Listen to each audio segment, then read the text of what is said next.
Welcome to the podcast Wiseacious Women, Midwifing Midlife. This has been like an egg I laid about a year ago, and I've been quietly sitting on it, brooding since then. Okay, not so quietly sometimes, squawking with frustration as the pieces weren't really falling into place. However, I didn't give up. I continued nurturing this idea, reminding myself of Bodil Jonsson's words, tanker, tar, teed. Okay, in English, it also is a TTT acronym, so I always think TTT, and it means thoughts take time. So tanker, tar, teed, thoughts take time.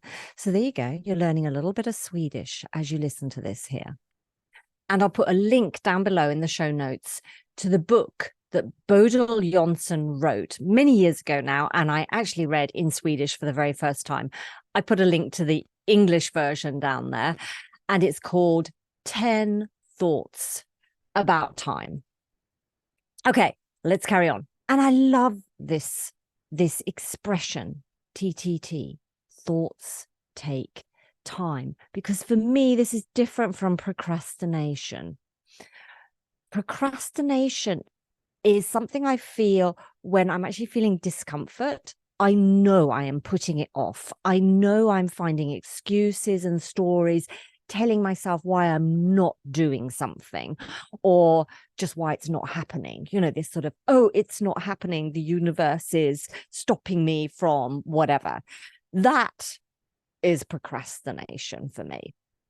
But when it's TTT, thoughts take time, that's a different feeling. That's where I feel like I know this is going to happen. And yet I also know that there's some pieces that need to fall into place, and there's going to be some thinking going on in the back of my head, as it were.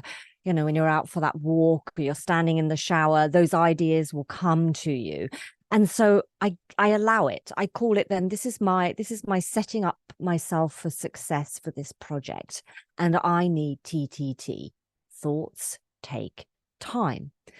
So I kept this project alive and kept coming back to it. And then finally, just over a week ago, it all fell into place, thanks to the seed of another idea. Okay, let's stay with the egg analogy. I like this, an egg of an idea. And here we are, you and I, wiseacious women, midwifing ourselves through midlife. And you know how life is supposed to get easier as you get older, right? We become more experienced, wiser, more skilled, and all of that means that surely life must get a little bit more easy for us. Well, I don't know about you, but I feel that there's these clusters of intense, complex, and challenging changes are coming at us from all directions in what is now this extended phase of midlife. So having many arms, like that Hindu goddess Durga, suddenly seems rather attractive as the concept of multitasking is stretched to its limits. So when I say we are midwifing ourselves through this phase of midwife, I chose the word midwifing because I wanted to bring out that nurturing aspect of us. We're very good at nurturing everybody else in the world and helping everybody else. And yet I feel now we've come to that time in our life where it's our time. It's time to nurture ourselves. Let's midwife ourselves through midlife, and let's deal with all of these big changes that are coming to us from all directions and stretching us to our limits.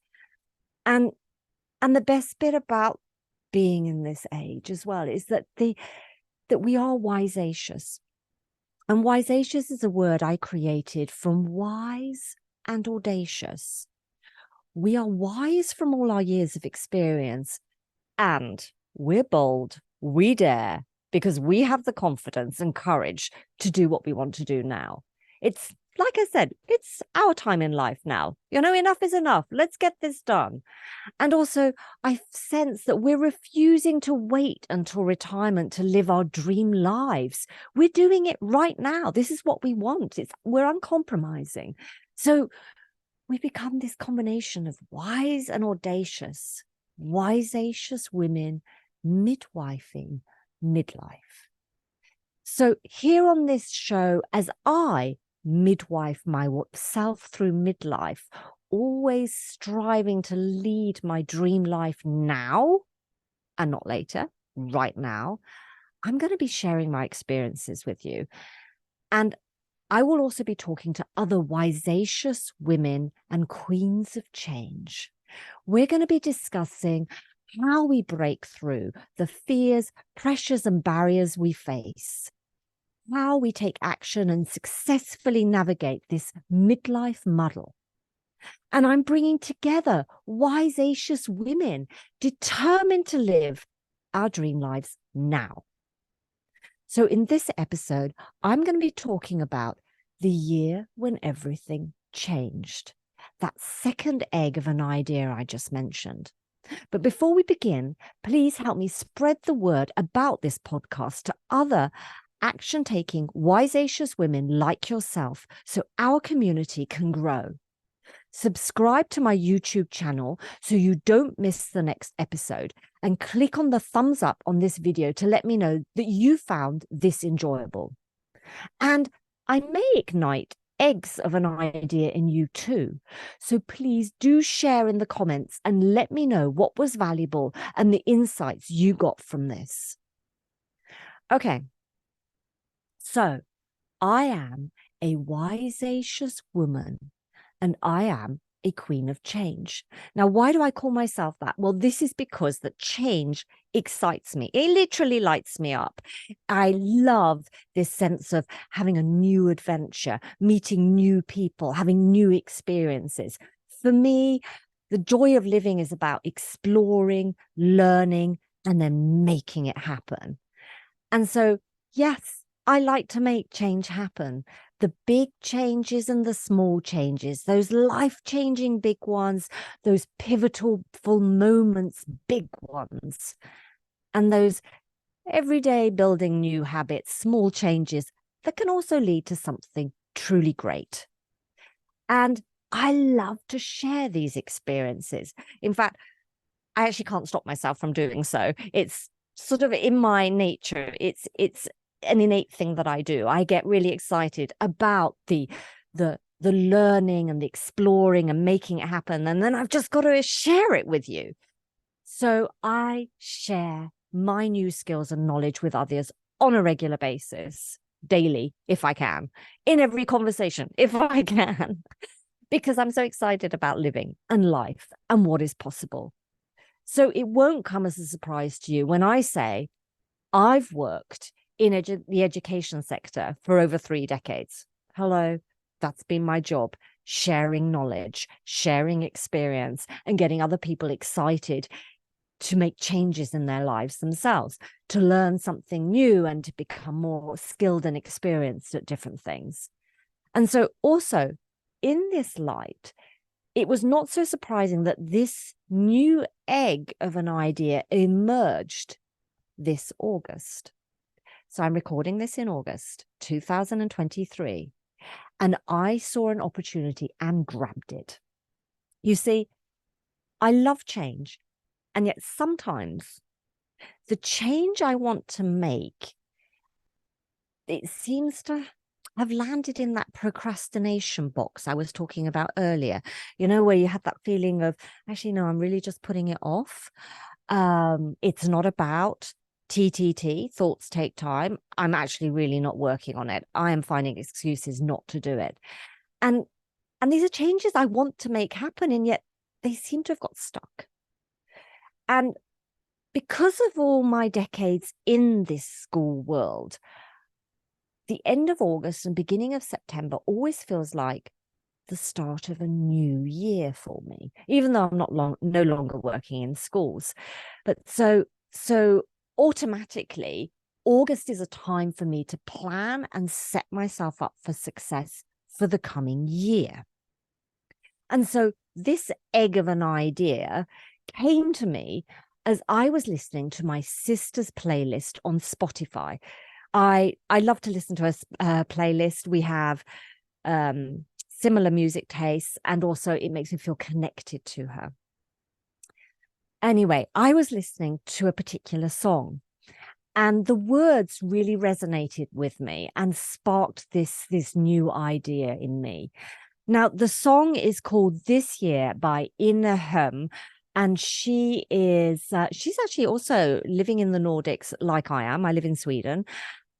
She comes from Oslo in Norway. She's a singer and songwriter. I'll put a link to the official video on YouTube in the show notes below. Give it a listen. It's wonderful lyrics, a beautiful singing voice that she has, and wonderful music as well.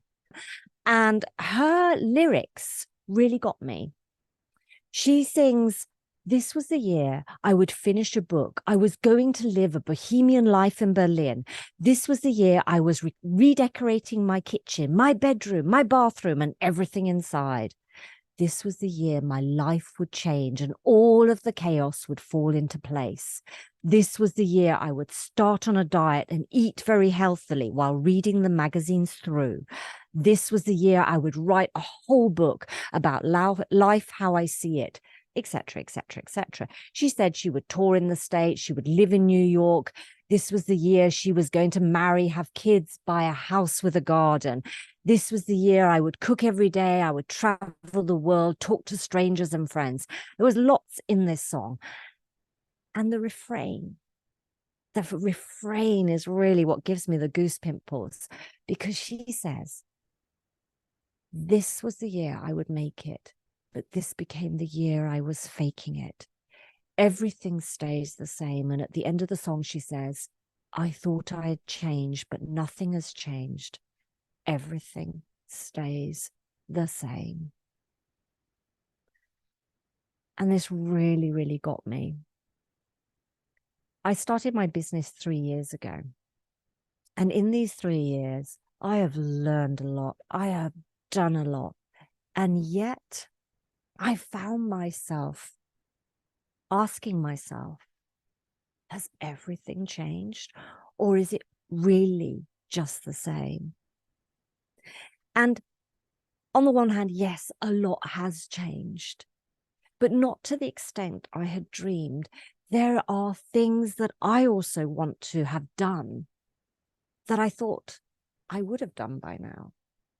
Or perhaps I really didn't think it when I was going to do it, because I was procrastinating so much that idea was parked so far in the depths of my mind, right at the bottom of some to-do list, that I very rarely set eyes on it and really think about it. And so listening to this song and it resonating so much with me, I'm thinking, I have things that I want to change, and I am the queen of change. I can make this happen. I just need to start focusing on it, bring it from the bottom of the list and make it happen. And also what really resonated with me about this song is because some of the things she was saying is what I want to do. I want to publish my own book rather than edit other people's. I want to write my own blog rather than edit and publish someone else's. I want to launch my second podcast, and you're listening to it right now. I want to build a community and run workshops regularly rather than sporadically. I want to travel more. And yeah, this is when this idea came. I am launching with this episode, with the end of August, the beginning of September, a year-long project, the year when everything changed. And so it's going to be a project that runs like a school year, because that's kind of seems to be what's in my body and gets me focused. I'm not really into the 1st of December, end of December. 1st of January, end of December, that year one. That kind of actually really freaks me out. I find that actually I end up freezing around the 1st, 2nd, 3rd of January thinking, somehow something big's got to happen. And so in actual fact, I love my educational year, my school year, which starts end of August, beginning of September, and goes to June, July next year. June, if you live here in Sweden, we have a longer summer holiday and shorter holidays at other times of the year than Southern Europe does, for example, or other places in Europe do. So, I'm thinking this project, I want to have it done the year when everything changed, so that when I take a lovely long holiday next July, August, I can tick it off and say, I've published my first book. I have had a blog and I have been publishing every week for the past year.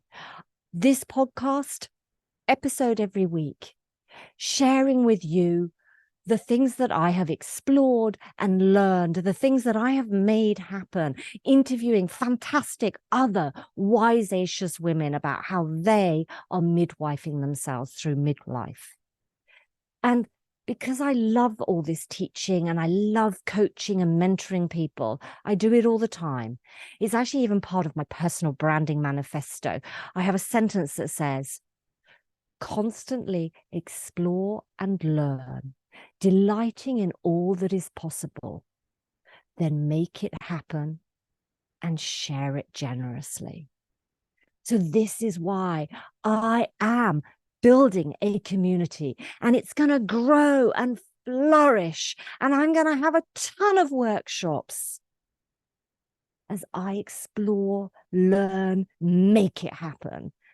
And I'm going to be sharing it all through the community, through the workshops, through the podcasts, the blog, the book. And when I say this, it feels so good. This is the year when everything changed. And because it's me, and I love to invite people along for the ride, I'm inviting you along for the ride. And you know what? We're going to have a lot of fun, because I'm not doing it if it isn't fun. And we're going to get there too, because I always figure out a way how. So this is the year when everything changed. What is going to change for you? What do you want to change in the next 12 months? Or if you'd like to have a school year like me until next June or July, slightly shorter, let's say 10 months. And when you're listening to this podcast, maybe you're listening to it in December. Maybe you're listening to it in November. Give yourself the next 10 to 12 months. What do you want to change, so that those coming 10 to 12 months becomes the year when everything changed? Share in the comments under the video so that I know what it is that you want to change. And in actual fact, it's actually really good if you do that. If you write it down, and if you sort of are, what's the words? You are declaring it. That's it. You're declaring it publicly in the comments below, because something happens with our brains, and it actually helps us to make it a lot more likely that you will succeed with the changes that you want to make. So write it down, declare it publicly, use the comments below this video to do so. I'll read it, I'll answer you. And then join me by clicking the subscribe button, and let's make this year the year when everything changed for you and for me.